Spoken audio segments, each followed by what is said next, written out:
بالي أما تربان دبري كان كيس مرتفته مي مجاك أنا لا وتبيجيرو أكني بريدو لا مي أما لا مي إقلي بيا لك يوان إنته دبري كرجند آخران لي نفني لبون إسال لي نفني يجول لي بيا ديم تتوني يجول لي أبان هركك الإساق أفامتي يجول لي أبان كابين يقبو دنيا إساتو نما دلقو أبيتني وللركتو كابين أبان إفتي أوروبا يورأيت أكوان جنة سينتو كرالي بيا ديمتي كأوروبا دك ويتأكد دك يجولين تنا ميقاتو دلقا قبا ميقاتو دلقان كمنهم بيتنسي كان أول قبسيسي بالي مرتفتي يجولي كرالي بيا ديمتو أصو أكنت إيايو كديمتو تاتي أبا في هات اللي أكل فنقرقر رجلا منا أكا هنقرقر النجلا مالي في جنانين منا في لفا اللي قرقراني دلالي بري لك امسيتو مان أسدي بينا ملالو تجير لبون يجولي اللي هفان جرتو أستي منا في لفت اللي هذا أبا هفون دن ديني كراغو برات به بنين آدم يوم هذا أبا ركتني يو هنقرقر كيران تاتي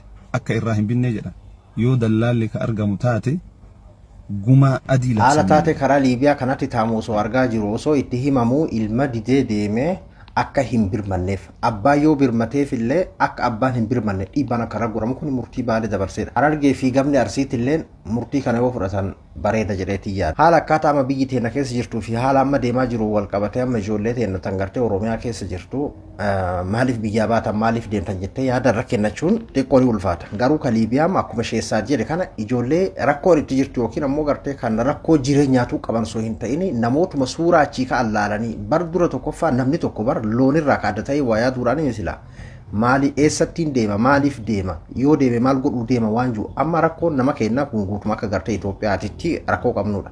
Namni keenna biyya namaa biyyuma keessaa bahuu jalqaba akka badhaadhinaatti ilaala akka qaraniititti jechuudha. Biyyi namaa maal akka taate eega keessa dhaabbate qofa kan argu. Fakkeenyaaf nama meeqatu warran tana Itoophiyaa irraa Veetnaamii fi Indoneeshiyaa keessatti dookumentii isaa qabatee kan gartee yuunivarsiitiidha bahe haakaroota harka seenaa achitti rakkachaatiin jira. Innaa kun waan iccitii nama keenna hundaati. Biyya namaa kana maaliif deema yoo deeme akkamii achi hogguu dhaqee jireenya akkamii maal dalagaa maal argadhaa jijjiirama akkamii argadhaa waan jiru osoo hin ta'in biyyuma kana bahu waan jiru qofa irratti namni kenna kan rakkoon akkuma jirutti ta'ee jechuudha. Dhiifama na godha ijoollee Liibiyaa keessatti ammanta rakkoo keessa jirtan kan gartee harka bineeyyii jirtan isin ilaallatu warra ganaa biyyaa bahuu fi kan dubbataa jiru jechuudha. Ila waan tokkotu jira. Ijoolleen Awurooppaa dhaqxe suni abdii murattee farshoo jalatti kuftee akka jirtu. Doolaaroo mukumu kudhan akka kiishaa hin qabne.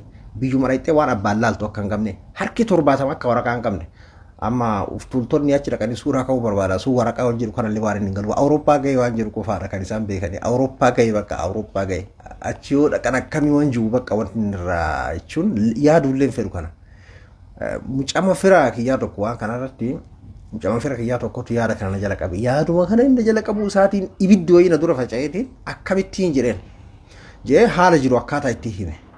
Itti himee nama maatiin bareeda jiru nama maatii wayyaa qabu nama akka gaarii barataa jiru nama barumsa irratti illee jabaati. Ba'an barumsa san irratti bakka amma bakka guddaa gaha jedheetiin inuma achirra hamilee godhaafii ture. Addaa inni yaada kana keessira boodarra garuu ogguun itti hagalatoomuu irraa fudhatee yaada sana jijjiire innaa namni karaa Liibiyaa kana ka deemuuf rakkoo ofiisiitti hin fakkaatin rakkoo maatii jiru miti. Namootuma achi dhaqanii bar namni achi jiru sun akkami jiraan laalan suuraa ka'uu salbaaji uffatee suuraa ka'uu kana qofa jireenya jijjiiramaa itti fakkaata. Ijoolleen Awurooppaa teessee akka isiin taabtaabiidhaan jiraattu akka isiin karaa abaabootiin jiraattu hin beekan ijoolleen kaan gartee akka waanuma argite akkas hooma jireenya nyaattee dhuuduu hooma uffataa qofaan akka isiin jiraattu abdii murattee akka farshoo jalatti isiin kufte quban qaban jechuudha. Yoo xiqqaate namni biyya irraa bahuu fi biyya namaa akkam nama gooti. Deemuu malee biyya namaa kana dhaqu malee yoo jettee kan murteeffattu yoo taate Ijipti, Ugaandaa, Keeniyaa iddoo kaambiidhaan adda addaa gartee olloota biyyoota gartee ollaa kennaa jiran kanneen keessa waggaa 10 achi keessa dhaqii taa'ee achi keessa rakkadhu san booda achi keessa ndee maaliif ni barta biyyummaan namaa kunuu maal akka ta'e badhaadhina biyya namaa kana ni barta. Akkaataa gartee ilaalcha amma hawwii suuraa si keessa jiruu fi hin deemaa fi carraa chaansii jettu kana irra nama taata waa barataa dammaqaa deemta dhiifama ijoolleen kaayoo qaban ka gartee maatii fi saba isaanii fira isaanii hunda gargaaraa jiran isiniin dabalatu. Mee ijoollee Awurooppaa yaade tana kama mee akkami jireenyi isaa jedhi gaafadhu dura haala jireenyi isaa akkamii biyyuma dhaqee maatii isaa kanaaluu danda'u meeqa jechuun bar guddaa dhiisati investi godhuu miidiyaa kudhanii maaliin jechuun amma jireenya furaa jijjiiruuf dhaqeemi akkami ka jiru miti. Miisanuma odeeffadhu dura nama meeqatu waraqaa qaba.